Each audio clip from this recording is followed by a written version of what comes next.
고르바초프의 개혁에 초점을 맞춰서 준비를 해봤습니다. 네, 고르바초프의 개혁과 탈레닌의 체제 붕괴라는 과정이 어떻게 일어나는지 한번 설명을 해볼게요.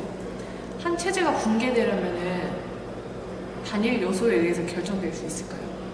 안 되겠어요. 단일 요소로는 안 되겠죠.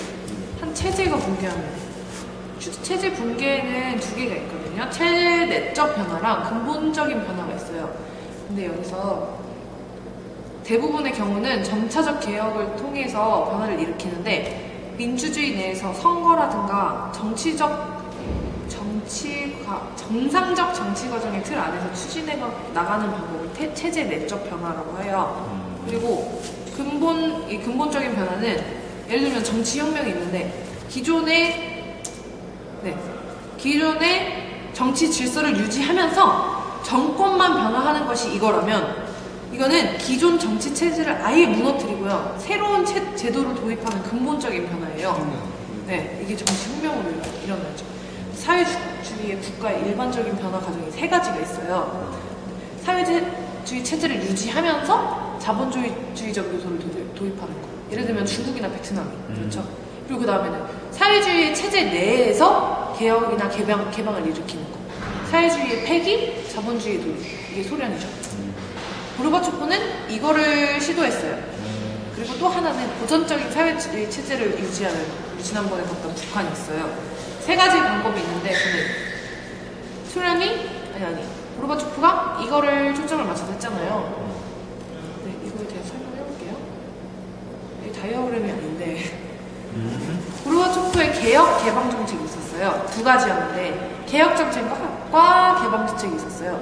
개혁 정책은 페레스트로이카. 그리고 개방 정책은 글라스노스트라고 해서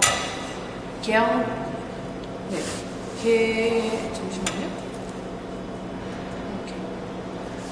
개혁 정책은 구소련의 기존 체제를 부정하거나 개편하는 게 아니라 그 사회주의 체제 안에서 개혁하자. 이게 페레스트로이카고요. 그 다음은 글라스노스트는요, 개방적으로 교류를 해서, 외부적으로 교류를 해서 기존 외교 노선의 일대 변혁을 일으키는 이런 게 개방 정책이에요.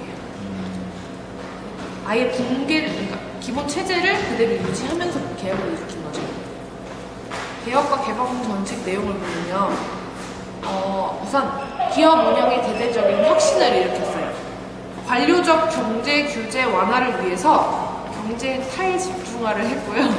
기업의 지주적 제도, 관리 제도를 도입했어요. 원래 얘네가 중앙기관 중심으로 오빠 아까 말했던 것처럼 한 명이 다 하는 거, 정부가 다 하는 거, 그런 것처럼 그랬었는데 그런 거를 아예 바꾼 거죠. 중앙계획기관은 장기적인 목표만 제시해요, 그냥. 그리고 운영은 이제 기업에 이렇게 따로 이렇게 나눠주는 거죠. 그래서 국가의 힘을 좀 약화시키려고 그렇게 많이 노력을 했어요. 그리고 이번을 보면요, 경공업 분야의 개혁이 있는데요. 협동조합의 재산의 소유가 가능해졌어요. 재산 소유가 원래 안 됐나 봐요. 근데 이렇게 각 개인의 다양한 형태의 소유주의들을 도입함으로써 개혁을 일으켰고요. 또 하나는 해외 무역의 확대. 아까 말했듯이 개방 정책을 통해서 이렇게 해외 무역이 가능하도록 많이 했어요. 예를 외국 회사랑 합작 기업을 허가한다던가, 국가의 해외 무역에 대한 국가의 독점을 폐지한다던가 이런 식으로 많이 했어요. 그리고 다음을 보면 농업 분야의 개혁이 있었어요.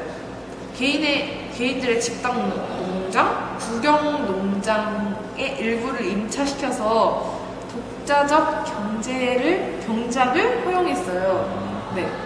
그리고 이 시도 자체가 사회주의 경제 체제의 기본적인 골격을 유지한 채 아까부터 계속 얘기하는 것처럼 그냥 골격은 유지하고 시장의 요소를 부분적으로만 도입하려던 시도였어요.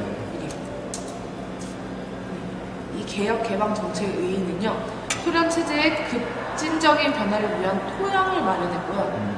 이후에 시장 경제 체제로의 이행을 위한 전 단계를 마련했어요.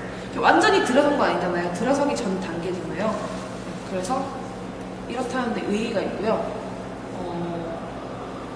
과거의 구소련에 이렇게 국가가 그러니까 너무 통제를 많이 해서 국가가 하라는 대로 해야 되니까 어쩔 수 없지 하면서 수동적인 삶을 많이 살았는데 이런 국민들에게 많은 기회를 줌으로써 많은 기회를 줬고요. 그리고 보수 관료와 사회의 불판을 비판할 부패를 비판할 수 있는 장을 마련했어요. 이런저런 언론도 많이 개방하고 해서 어떻게 생각하세요? 기존의 보수 세력과 급진 개혁 세력 모두 지지를 받았을까요? 아니, 힘들죠. 아까 오빠 말했잖아요. 모든 것은 다 정반합의 논리로 이루어진다고. 정이 있으면 반이 있고, 반이 있으면 합이 있고. 일당 독재 체제랑 계획 경제 체제의 민주화와 시장 경제의 요소들이 도입돼서요.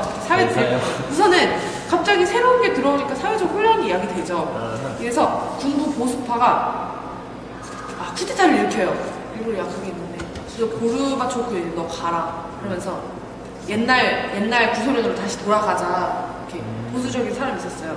근데 얘네가 강경 보수파의 쿠데타 기도 역시 엘친을 비롯한 엘친이 급진 기업이었어요. 그래서 저항으로 3일 만에 실패를 돌아가고 말았어요.